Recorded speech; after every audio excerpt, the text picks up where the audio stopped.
The night Travis Weller slid his wife's grandmother's ring across a dinner table and pressed it into another woman's hand, he was laughing. Not quietly, the kind of laugh that fills a room and makes servers change over the tops of trays. 7 investors had flown in from San Francisco for this dinner. There was a sommelier, a 4-course tasting menu, a view of the Hudson that had cost more per square foot than most people earned in a year. And in the middle of all of it, Travis Weller looked across the table at his wife of 12 years, the woman who had driven him to every early pitch meeting when they couldn't afford a cab, who had eaten instant noodles while he paid for client dinners. He couldn't expense yet. Who had kept every light in his life on while he figured out how to become the man he wanted to be, and said, "You belong to a version of my life I've outgrown." Then he passed the ring to Vanessa Croft. Maren Hollis, because she had never legally changed her name. A small decision she had never bothered to explain to anyone did not move. She looked at the ring, where it rested in Vanessa's palm. She looked at the candlelight catching the stone. She looked at Travis, this man in his perfectly tailored jacket, smiling the way men smile when they have decided they have won something. She picked up her water glass, she took a sip, she set it back down. "Excuse me," she said. She stood up from the table. She walked across the restaurant without looking back. Not because she was performing composure, but because 12 years had taught her how to hold the weight of something devastating and keep moving anyway. She walked to the coat check. She retrieved her coat. She walked outside into the cold November air of Lower Manhattan and stood on the sidewalk for exactly 1 minute, her breath fogging in the dark. Then she called a car. If you're new here, welcome to Crimson Secrets. Go ahead and hit that subscribe button so you don't miss a single story, and drop a comment right now. Tell me what city you're watching from. I want to see how far this one reaches. Because what happened next, nobody in that restaurant saw it coming. Nobody except Maren.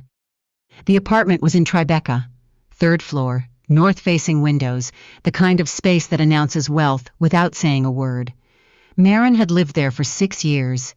She had painted the study herself because she wanted the color to be exactly right, and no one else's idea of right was ever close enough to hers. She had sourced the kitchen tiles from a market in Portugal during a trip she and Travis had taken in the first year of the company, when everything was still uncertain, and they were celebrating small wins like the first signed contract, the first real client. She heard his key in the lock at 11:15. She was already in the kitchen, not because she had made dinner, because it was where she went when she needed somewhere to stand while she thought. Vanessa Croft came in first. Maren had known, in the abstract way, you know things you are not yet ready to confirm, for approximately 4 months. She had noticed the pattern of late nights and the particular carelessness that enters a man's voice when he has started lying regularly enough that the lies no longer cost him anything. She had filed it somewhere quiet inside herself and kept going, because that was what she did, because stopping felt more dangerous than continuing. But seeing her in person was a different thing. Vanessa was 41, Maren's age, almost to the month. She was dressed in the kind of way that reads as effortless from a distance and takes considerable effort up close. Her eyes moved around the apartment with an assessment that wasn't rude exactly, but wasn't restrained either. The eyes of someone deciding what she would change. Maren, Travis said, not a greeting, a category. Who is she? Maren asked, her voice was even. This is Vanessa. We've been seeing each other. He said it the way you announce a business decision. Done, concluded, finalized. We need to talk. You brought her here first, Maren said. I wanted this to be straightforward. She looked at him, really looked at him. This man she had built something with, who had once called her from a parking lot at 2 a.m. because a deal had fallen through, and he didn't know how to tell his partners, who had cried exactly twice that she knew of. Once when his father got the diagnosis, and once in year 3 when everything almost collapsed and she had sat on the floor with him in the dark and told him it was going to be okay, told him she had enough belief for both of them, told him she meant it. Straightforward, she repeated. I've spoken to my attorney. The settlement is fair. What does fair look like? 18 months of living expenses. You'll have time to land on your feet. She almost smiled. She didn't. And the company? She asked. Something shifted in his face briefly. The company is mine, Maren. I built it. I know you did, she said. The gentleness of it stopped him for a moment. He had come here expecting a fight, or tears, or the particular brand of hurt that gives a man who has already made his decision the convenient feeling that he is the reasonable one in the room. He had not expected quiet agreement. I'd like you to leave, Maren said, both of you. This is my apartment, Travis said. Your name is on the lease, Maren said. I'll be out by Saturday. She walked back down the hallway. She stood with her back against the wall in the dark and listened, settling into her living room. Vanessa saying something in a low voice. Travis laughing again, softer now, more private. The clink of glasses from the cabinet. She had organized herself. She had 1 minute. She gave herself exactly 1 minute. The tears came because she was human, and because 12 years is not a small thing, and because she had meant every word she had ever said to this man in love, even when it is finally finished, does not leave cleanly. It leaves like something pulled out from a deep root. 1 minute. Then she pushed off the wall, went to the bedroom, and began to pack. She took her clothes, her books, the photograph of her mother, taken on the steps of a brownstone in Brooklyn the summer before she died. Both of them squinting into the afternoon sun, her mother laughing at something just out of frame. She left everything else. She left a note on the kitchen counter that said only, "Lock up when you're done." She meant the apartment. But standing in the elevator on the way down, she thought, I mean all of it. Don't leave things unlocked that are supposed to be closed. She checked into a hotel in Midtown. She sat on the edge of the bed in her coat. Her phone had 11 texts. Her college roommate, Kate, who had apparently heard something from someone at the dinner. Her closest friend, Stella Park, who had texted 3 times in the last hour, and whose final message said simply, "Call me." No judgment. Just call me. Maren set the phone face down. She sat still for a long time. And in that stillness, something that had been waiting inside, Maren Hollis began, very quietly, to open.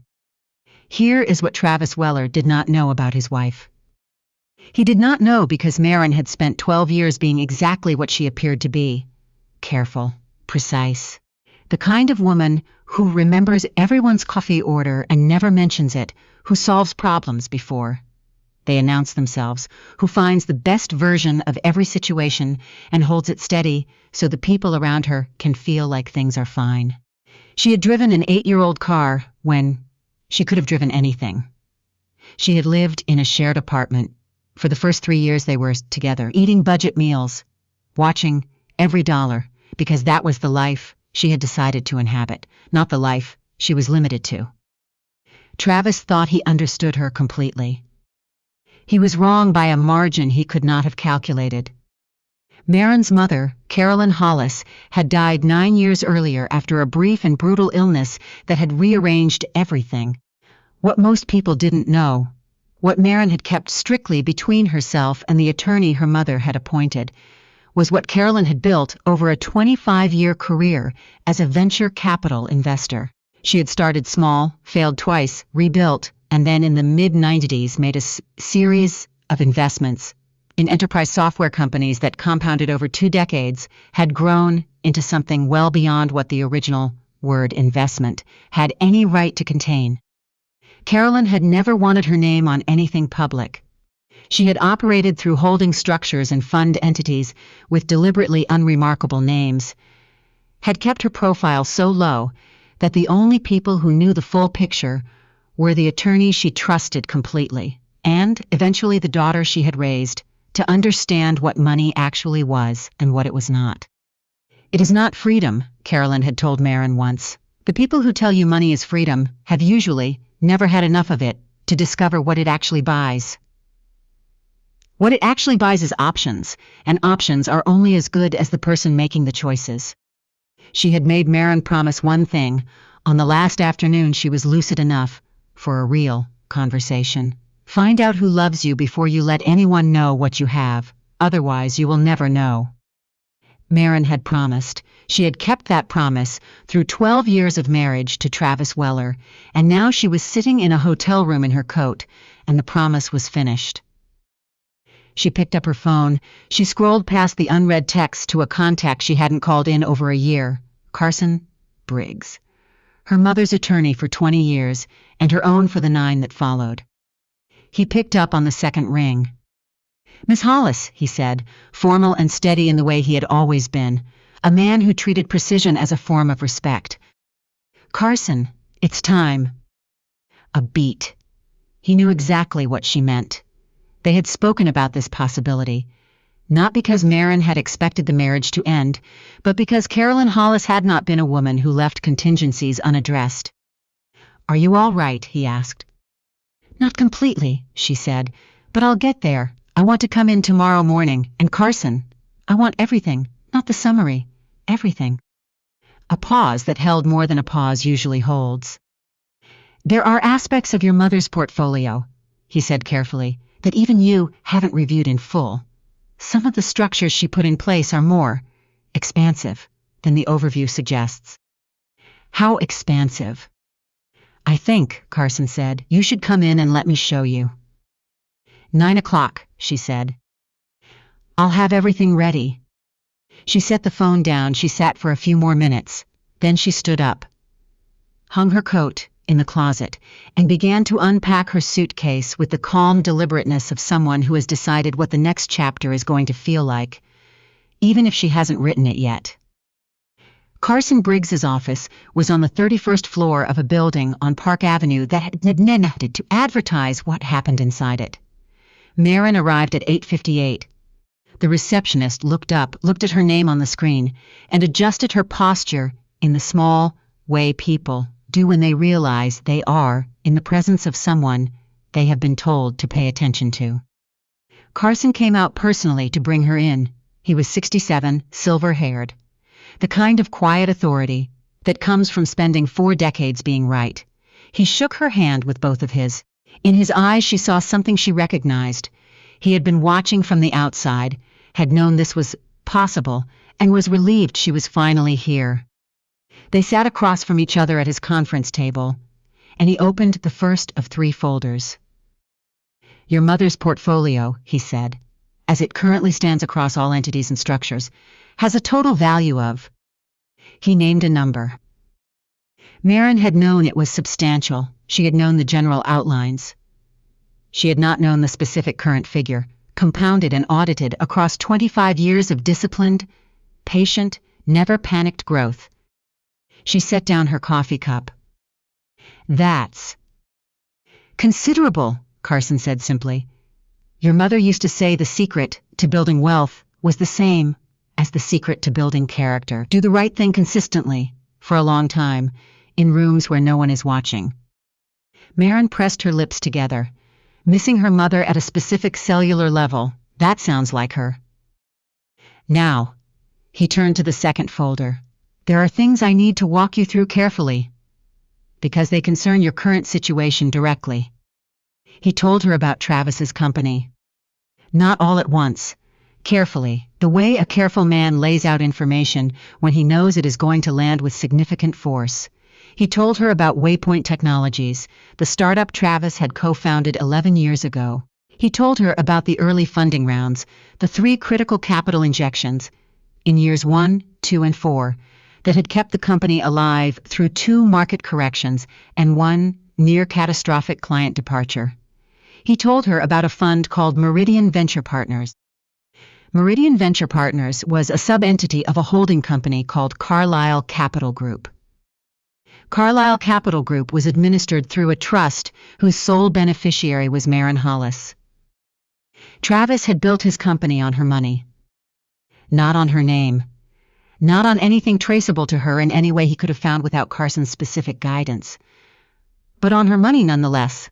On Carolyn's money, flowing quietly and invisibly through layered structures into the foundation of everything Travis believed he had built by himself through intelligence and persistence, and the particular brand of confidence that grows in men who have started to confuse their talent with their luck.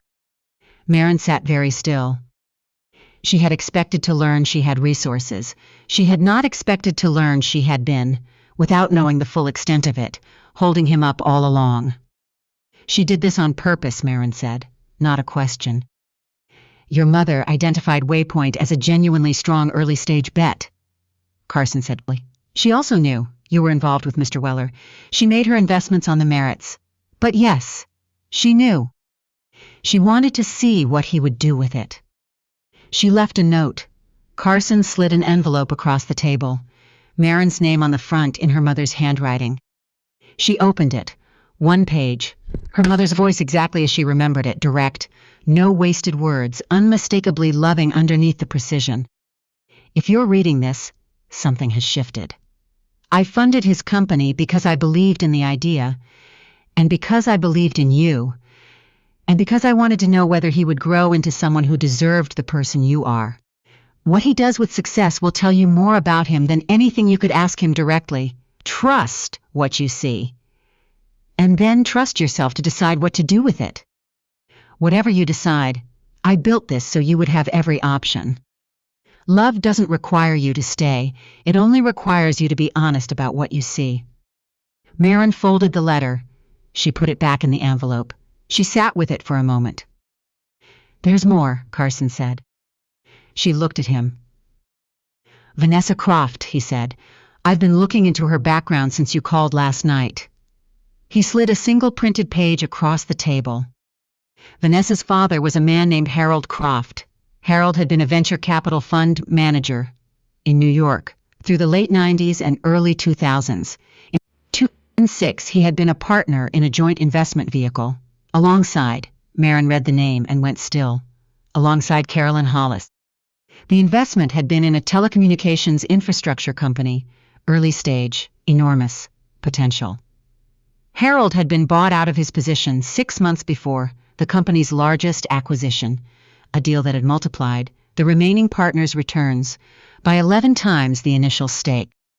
Harold Croft had spent the remaining years of his working life believing he had been maneuvered out at exactly the wrong moment, that Carolyn Hollis had structured the buyout with information Harold didn't have, that he had trusted a partner who had used that trust against him. He had died in 2019, still believing it. His daughter, Vanessa, had grown up in the shadow of that story. Maren set the page down. She didn't just fall for Travis, Maren said slowly. It appears, Carson said, that she found him. Maren looked at the wall for a moment. She looked at the photograph of her mother, framed on Carson's credenza. Carolyn, young and sharp-eyed, and already knowing exactly what she was building. Did my mother push Harold out on purpose, she said. The real answer, not the legal version. Carson folded his hands. The buyout was legal. The terms were disclosed and accepted. Harold signed the agreement. He paused. However, your mother had information about the acquisition plan that Harold did not. She had done more thorough due diligence. She used that advantage. She outmaneuvered him. Yes. And Harold paid the price for trusting her. That is one way to say it. Maren sat with that. She thought about what it meant to grow up in a household where the story of your family's loss had a name and a face. She thought about Vanessa watching Travis across some early meeting, recognizing an entry point, constructing a plan that would take years but would ultimately give her family a stake in something built on Hollis money. She thought about the precision of it, and she thought about how a wound, if it lives long enough inside a person, stops being a wound and becomes an architecture. The whole structure of who Vanessa was had been built around something that happened before she was old enough to make her own choices about it. Maren understood that. She didn't excuse what Vanessa had done, but she understood the blueprint. I want to meet her, Maren said, not through attorneys, myself. Stella Park had been Maren's closest friend for 11 years. She was the kind of person who answered immediately and asked questions later, which was the most valuable trait possible in a friend during a crisis. There's a private gallery opening Thursday, Stella said, when Maren called. Vanessa's consultancy is sponsoring. She'll be there. A pause. Do you want me to make sure you're both in the same room? Yes, Maren said, without it looking like I arranged it. Maren, what exactly are you doing? I'm trying to understand something, Maren said, before I decide anything. This is either very wise or very alarming. Probably both. Fine, Thursday, I'll have you at the right table. The gallery was in Chelsea. Low lighting, strong work on the walls, the particular density of people in a room, where everyone is dressed to signal something about themselves. Maren arrived with Stella and stood near them for a moment, finding her footing in the space. She spotted Vanessa across the room. In this context, she was composed in a different way than she had been in the apartment, more herself, somehow, more native to it. She moved through the room with fluency, touching arms, leaning in to listen, laughing at precisely the right moments. She was genuinely good at this. Maren gave her that. Their eyes met across the room, and in that fraction of a second before Vanessa reassembled her expression, Maren saw something real. Not guilt exactly. The awareness of guilt. The recognition of a person who knows they have done something they cannot fully justify to themselves. Maren held her gaze. She didn't look away. She didn't perform coldness or injury, or the particular energy of a wronged woman about to say something she'll regret. She simply looked back, steady and clear. Vanessa looked away first. 20 minutes later, Maren crossed the room and stopped beside her.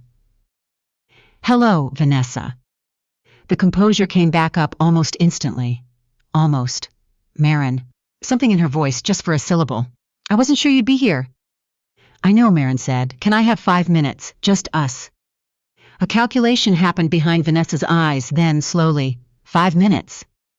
They found a quieter corner. Half behind a partition, the noise of the room reduced to a low current beneath their voices. I know about your father, Maren said. I know what happened in 2006. I know what you believe my mother did to your family. Something moved across Vanessa's face with speed and force. Confirmation, and the immediate death of the certainty she had needed to sustain her plan. Because she had needed Carolyn Hollis to be simply a villain. The look on Maren's face told her the real story was more complicated than that. Then you understand, Vanessa said quietly, why I did what I did. I understand why you started it, Maren said. I'm less sure you know how to stop. Your mother took everything from us. My father worked for 30 years believing she had cheated him. My family. I know, Maren said. Don't say it like it's simple.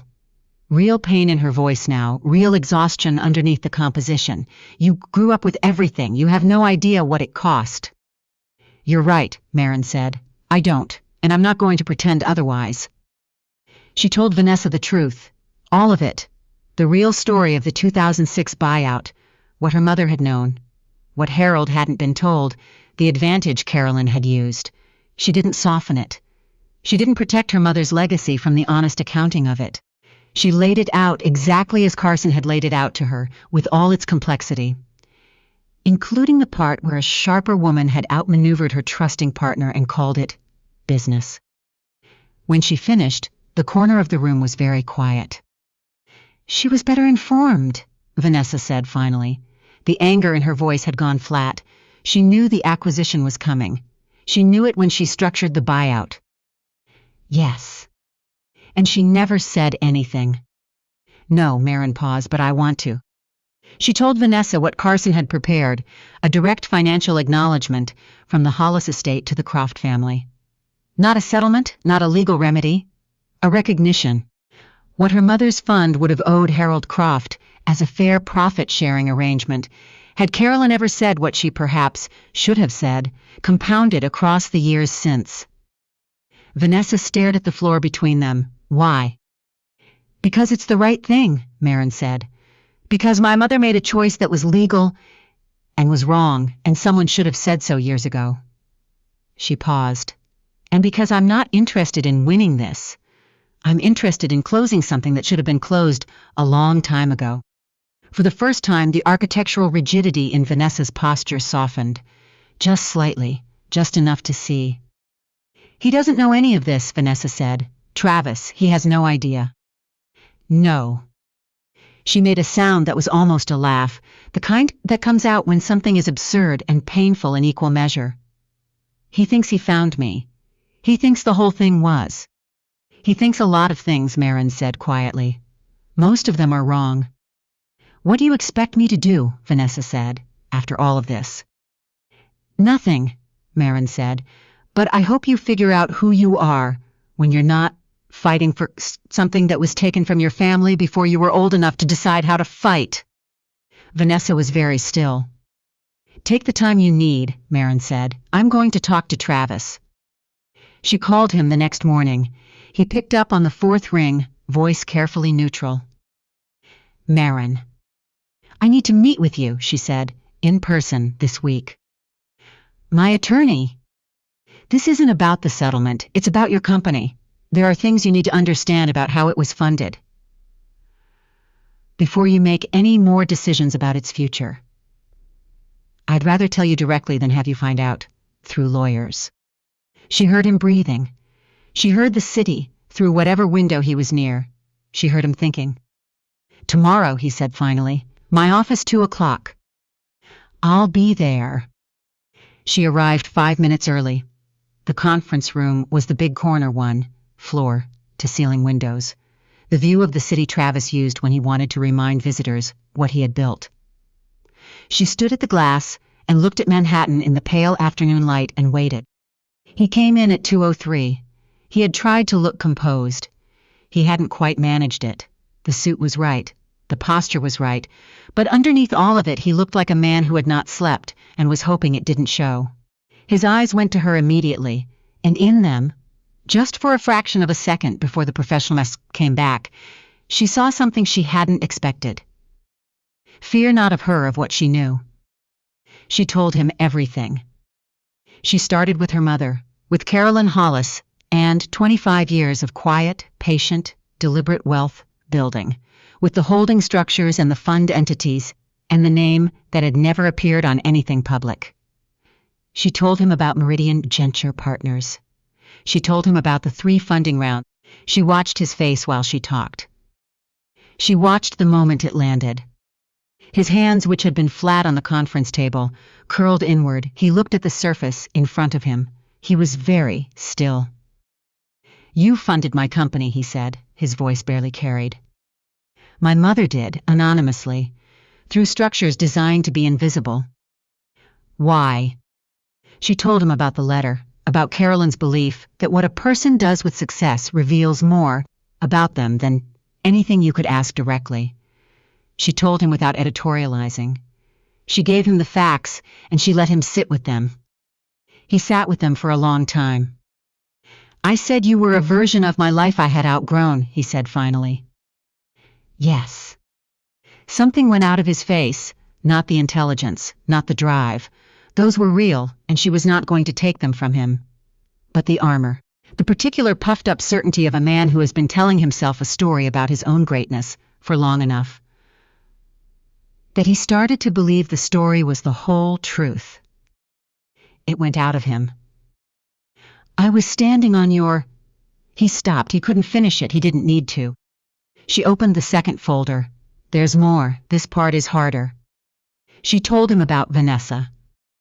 She told him carefully, without cruelty, without the anger she would have been justified in carrying. She laid out the facts as they were. Harold Croft, the 2006 deal, what Harold had believed for the rest of his life, what Vanessa had built her adult years around, and what that meant about the plan Vanessa had been executing with Travis at the center of it. She watched his face during this part.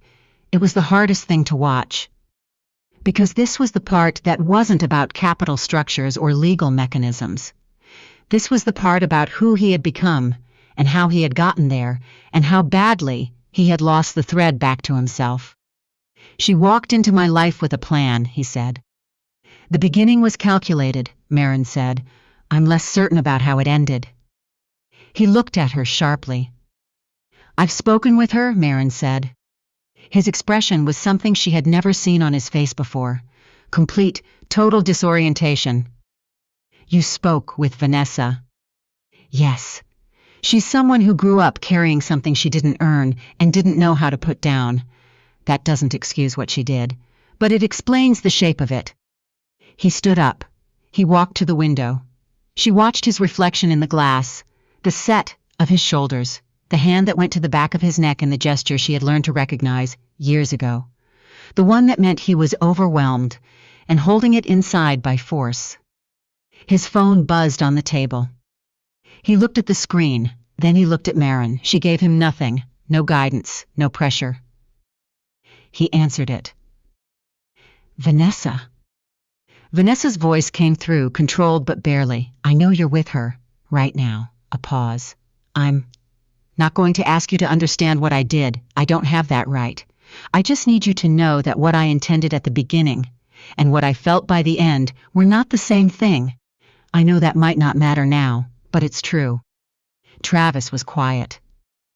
Tell Maren, Vanessa said, that I've been thinking about what she said, about what it means to put something down. Her voice shifted, lost the management layer. Tell her I think she's right, about all of it. The call ended. Travis set the phone on the table. He looked at it for a moment. Then he looked at Maren with eyes that had lost all of the performance and were just eyes. I told you you were ordinary, he said. You did. I gave away your grandmother's ring. You did. He shook his head once, slowly, the motion of a man who is finally in full possession of the extent of his own mistake and has nowhere to put it. I'm going to fix the settlement, he said. The real one. Not 18 months. Something that actually reflects. He stopped. Started again. Something real. She looked at him for a moment. Then she nodded. He moved toward the door. He had his hand on the handle when he paused. Build something worth having, she said. Not worth showing. There's a difference. He looked back at her. Something in his face, complex and wordless, crossed over and settled. You always knew that, he said. So did you, she said, once. He left. She walked out of the building into the November afternoon. The air was cold and direct. The kind of cold that has a position on things. She stood on the sidewalk and felt the city moving around her, taxis and voices, and the steady percussion of a place that had no idea and no interest in what had just happened. On the 26th floor. Her phone buzzed. Stella well? She typed back. It went honestly. That's the best I can say. Stella's reply came immediately. Honestly is better than you think. She started walking. Not toward any destination, just into the motion of the afternoon. She thought about Travis, and she was honest with herself about it. She had loved him. The early version of what they had been together was real, and she was not going to revise it into something. It wasn't just because the ending had been brutal. But she had also spent 12 years holding the invisible architecture steady, and letting the person standing on top of it believe the steadiness came from himself. That was finished now. She took out her phone and opened a new note. At the top she typed, "What I want to build." She stood on a corner in Manhattan with the wind pulling at her coat, and she started to write. 3 months later, the Hollis Venture Initiative was announced publicly. Not through a PR firm, not through a managed rollout. Maren wrote the statement herself. 2 paragraphs, plain and direct, in the voice she had always had and almost never used out loud. She described the fund's purpose. Early-stage capital for founders who lacked access networks to the networks that most venture funding required. She attached her name to it. She attached her mother's name to it, for the first time on anything public, because someone should have said it years ago and she was done waiting. The announcement ran on a Tuesday. By Wednesday, 3 business publications had run stories. By Thursday, a national outlet published a profile with the headline, "The Billionaire New York Didn't Know It Had." Stella sent the link with a single text, "I knew, for the record." Maren laughed. Not the careful, contained kind she had practiced for years in rooms where laughing too freely felt like showing too much. A real laugh, the kind that comes from somewhere that has finally stopped bracing for the next impact. She went back to her desk. 42 new applications were in the intake queue. Founders. Right out about what they were building, and why they believed in it and what they needed to prove they were right. Real people carrying real ideas in conditions that made carrying them harder than it had to be. She opened the first one and started to read. Somewhere in the city, Travis Weller was rebuilding his company on foundations that finally had his own name on them. All of them, visible, solid, genuinely his. Somewhere in it, Vanessa Croft was learning, slowly, and with the difficulty that always attends in putting something down, after carrying it for decades, who she was when she wasn't fighting for what her father had lost. And Maren Hollis was at her desk on a Wednesday morning in New York, doing the things she had been quietly ready to do for years. The woman Travis had called a version of his life he had outgrown was building something none of them had known to expect. She read the applications, she believed in everyone she approved, and when she made the calls, personal, direct, her own voice on the line, she told each founder the same thing her mother had once told her about options. They are only as good as the person making the choices. She had made hers. It turned out to be more than enough.